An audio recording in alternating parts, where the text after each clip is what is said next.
अनुसुईया चरित्र सुनाए। अनुसुईया जैसी पतिव्रत नारी तो संसार में कोई हो ही नहीं सकती। कि दरबार में देवर्षि नारद से यह प्रश्न कर दिया लक्ष्मी जी ने कि सबसे बड़ी पतिव्रत नारी कौन है। दोनों आंखें बंद करके विचार किया कि साथ साथ अहमता भी आ गई कि लक्ष्मी करत विचार और मोहित ऋषि कहीं है किसे। तो लक्ष्मी जी बिना विचार किए सोचती हैं कि मुझे छोड़कर नारद किसी और को नहीं कहेंगे कि संसार की सबसे बड़ी पतिव्रत नारी है। नारद सोच रही मने माही, नारद सोच रही मने माही, नारद सोच रही मने माही, नारद सोच रही मने माही, मोहित ऋषि कहीं है कछुनाई, मोहित ऋषि कहीं है कछुनाई।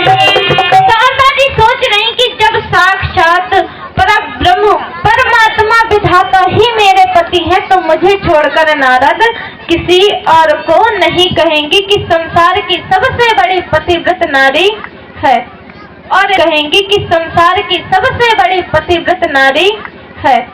और इधर पार्वती जी के तो एक अलग ही धुन लगी है कि जब मैंने भूत भावन भगवान शंकर के लिए इतनी घोर तपस्या की है कि सम्मत सहस मूल फल खाए, सम्मत सहस मूल फल खाए, सब खाए सते बरस गवाए, सब खाए सते बरस गवाए, कछु दिन भोजन बारी बतासा, कछु दिन भोजन बारी बतासा, किए कठिन कछु देने उपवासा, किए कठिन कछु देने उपवासा, बेल पात्र मही परे सुखाई, बेल पात्र मही परे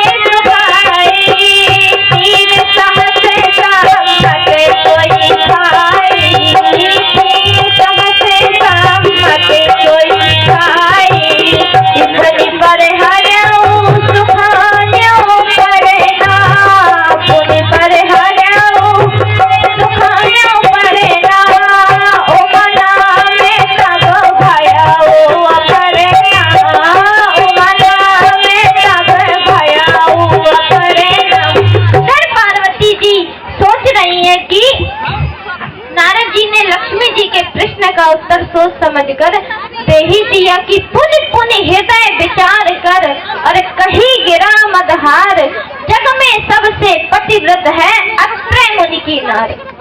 नारद की यह बात सुनकर तीनों देवियां बहुत लज्जित हुई और अपने अपने देवताओं के पास जाकर कहने लगी कि सुना है आपने, नारद ने हमें स्वर्ग की देवियों को पतिव्रत नहीं ठहराया और एक जंगल में रहने वाली भिखारिणी अनुसुईया को इतना बलिष्ठ संसार की सबसे बड़ी पतिव्रत नारी का।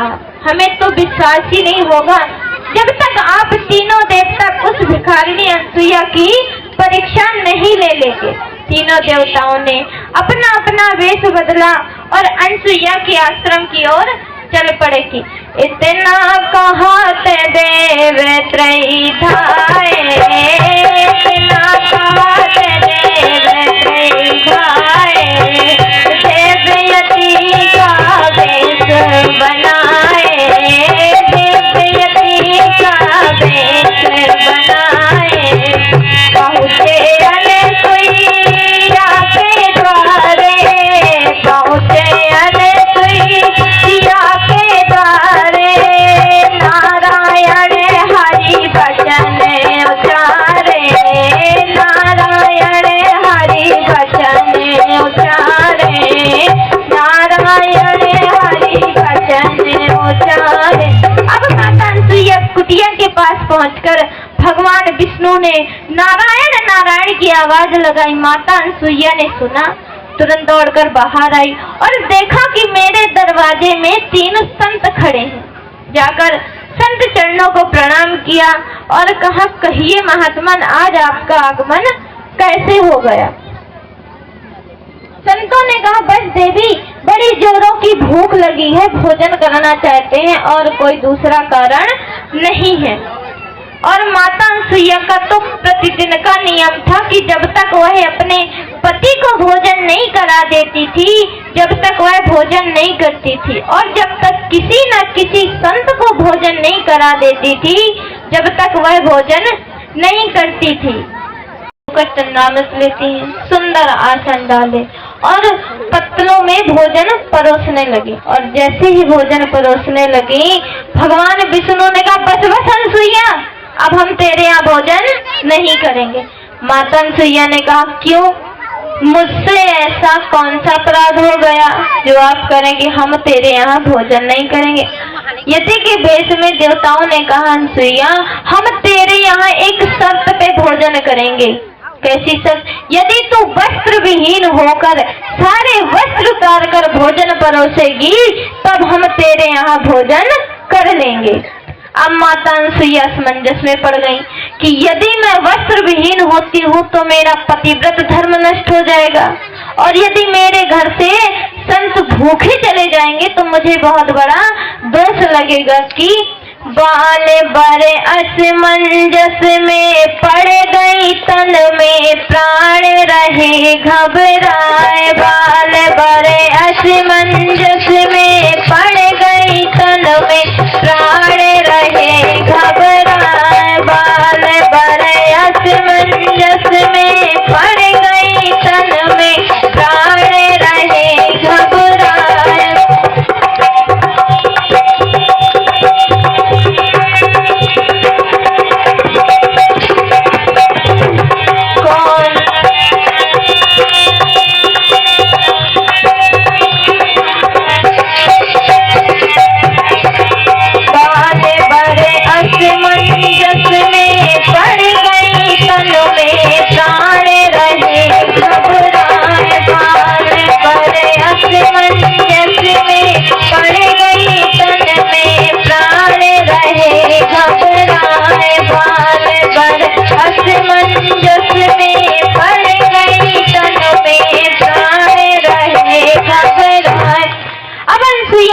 एक उपाय समझ में आया कि वहीं पर पति का कमंडल टंगा हुआ था। उस कमंडल से जल निकाल कर भगवान के ऊपर छिड़क दिया तो भगवान छोटे छोटे बालक बन गए। अब माता अनसुईया की खुशी का ठिकाना न रहा और कभी पर्यंक में पौड़ाकर दूध पिलाने लगी और कभी पालना झुलाने। हमारे यहाँ की माताएं तो कहती रहती है कि प्राय गाया करती होंगी कि माता ने सुईया ने डार दियो पालना, माता ने सुईया ने डाल दियो पालना। झूल रहे तीन देव बन कर के लालना, माता अनसुईया ने डार दियो पालना। झूल रहे तीन देव बन कर के लालना, माता अनसुईया ने डार दियो पालना।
जी चुपचाप एक झरोखे से देख रहे थे।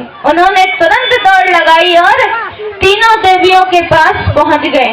कहा तुम्हें विश्वास नहीं था, अब जाकर स्वयं देख लो कि तुम्हारे तीनों देवता छोटे छोटे बालक बनकर माता अनसुईया के पालने में झूल रहे हैं। तीनों देवियों ने कहा क्या जंगल में रहने वाली भिखारिणी अनसुईया का इतना बलिष्ठ पति धर्म है कि वह स्वर्गीय देवताओं को भी छोटा छोटा बालक बना दे? हमें तो विश्वास ही नहीं होगा, हम स्वयं जाकर उसकी परीक्षा लेंगी। तो तीनों देवियों ने स्वर्गीय आभूषणों और वस्त्रों को पहनकर सुसज्जित होकर अब माता अनसुईया की आश्रम की ओर चल पड़ी। एक झरोखे से देखा कि सचमुच हमारे तीन देवता छोटे छोटे बालक बनकर अनसुईया के पालने में झूल रहे। तीनों देवियां वहां से लौट पड़ी। फिर मार्ग में देव ऋषि नारद से भेंट हो गई। देव ऋषि नारद ने कहा कहाँ गई थी आप तीनों देवी इतनी सज धज कर? अनसुईया जी ने कहा कहाँ गई थी आप तीनों देवियां ऐसे सज धज कर? तीनों देवियां नारद जी के हाथ जोड़कर गिड़गिड़ाने लगी। कहा देव ऋषि अब हमें ये बताओ कि हमें पति हमारे कैसे प्राप्त होंगे? नारद जी ने थोड़ा मजाक कर दिया कि अभी तुम्हारे देवता छोटे छोटे बालक हैं और जब कुछ सयाने हो जाए तो फिर शादी कर लेना। अभी कौन सी इसमें बड़ी बात है कि अभी तो छोटे बालक हैं, जब कुछ सयाने हो जाएंगे बड़े हो जाएंगे तो फिर दोबारा शादी कर लेना। अब माता तीनों देवियों ने कहा हमारे ऊपर आपत्ति आ पड़ी है और आपको मजाक सूझ रही है, मजाक सूझ रही है। तो नारद जी ने कहा तुम स्वर्गीय आभूषणों और वस्त्रों को पहनकर अनसुईया का चरित्र बल गिराने गई थी, तो किसी के वस्त्र और आभूषणों से किसी का चरित्र नहीं गिराया जा सकता।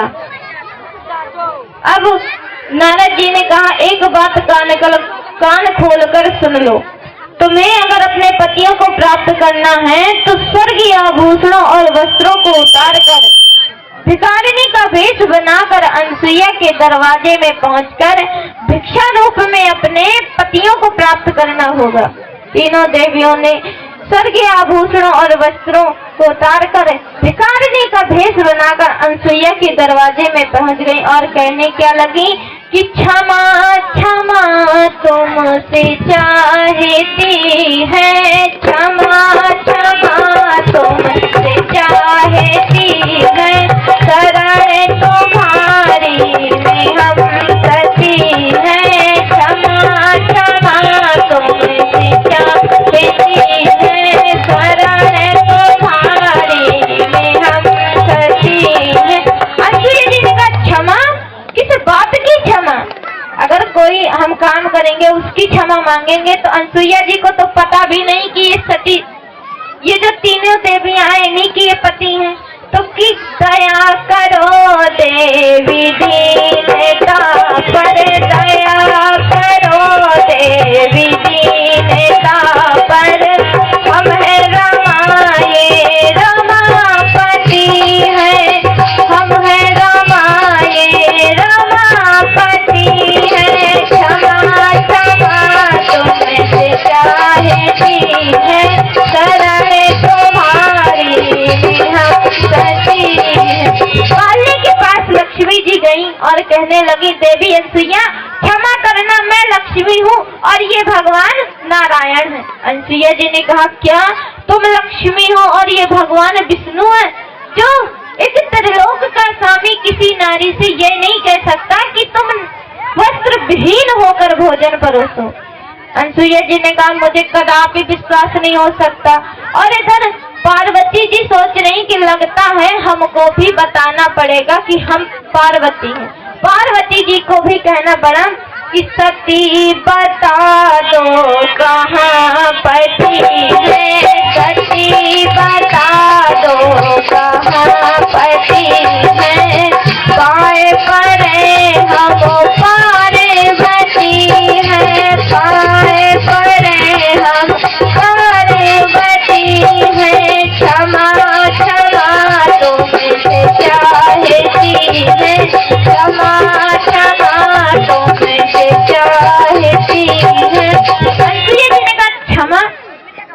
क्या भगवान ये शंकर है गर्भवती हूँ, मुझे कदापि विश्वास नहीं हो सकता कि अरे प्रथा न दे दोष देवता को, प्रथा न दे दोष देवता को। सुना है शंकर सदायती है, सुना है शंकर सदायती है। क्षमा क्षमा तुमसे चाहती है, क्षमा क्षमा तुमसे चाहती है। कहा एक योगी किसी नारी से ये नहीं कह सकता कि तुम नग्न होकर भोजन परोसो, कि अपने प्रकट को करना पड़े, तो कहने लगी कि पति हमारे भी आज माता, पति हमारे भी आज माता, भूल पड़े हैं व्रत विधाता, भूल पड़े हैं व्रत विधाता। क्षमा क्षमा तुमसे चाहती है, शरण तुम्हारी में हम करती हैं। अनसुईया जी ने कहा तुम ब्रह्माणी हो और ये सारी सृष्टि की रचयिता ब्रह्मा जी हैं। जो सारी सृष्टि की रचना करता हो उससे तो कभी भूल हो ही नहीं सकती। अनसुईया जी ने कहा ये सारी सृष्टि की रचयिता है और जो सारी सृष्टि की रचना करता उससे भूल कभी नहीं हो सकती। तो ब्रह्माणी ने कहा कि कभी न भूलेंगे वो पिता, कभी न भूलेंगे वो पिता। सुना है शंकर सदायती है, सुना है कि हम संतति है। क्षमा क्षमा तुमसे चाहती है, क्षमा क्षमा तुमसे चाहती है। शरण तुम्हारी में हम करती है, शरण तुम्हारी में हम करती है। अनसुईया जी तीनों देवियों को पालने के पास ले गई और कहने लगी लो पहचान लो अपने पतियों को। अब तीनों देवियां खड़ी सोच रही हैं कि ऐसा ना हो कि फिर से धोखा हो जाए, क्योंकि एक बार धोखा हो चुका है, ऐसा ना हो कि फिर से धोखा हो जाए। तो तीनों देवियां अनसुईया जी के हाथ जोड़े और कहा हम नहीं पहचान सकती अपने पतियों को। तीनों अनसुईया जी ने फिर पति का दोबारा कमंडल उठाया, उससे जल निकालकर फिर बाल रूप देवताओं पर छिड़क दिया, तो तीनों देवता अपने वास्तविक रूप में हो गए। तीनों देवी अपने पतियों को पाकर परम प्रसन्न हुई और नवमंडल से देवता भी फूलों की वर्षा करने लगे। तो बंधुओं, हमारी भारत देश की नारी में इतनी शक्ति रही है कि वह स्वर्गीय देवताओं को भी छोटा छोटा बालक बनाने में समर्थ रही। इसीलिए हमारे आज भारतीय नारी को सर्वश्रेष्ठ स्थान दिया जाता है। बस इतना कहते हुए अपने वाणी को विश्राम दूंगी कि माताओं से यही निवेदन है कि आज से यही संकल्प कर ले कि घर ही मां मंदिर बनाइबे, तीर्थ कर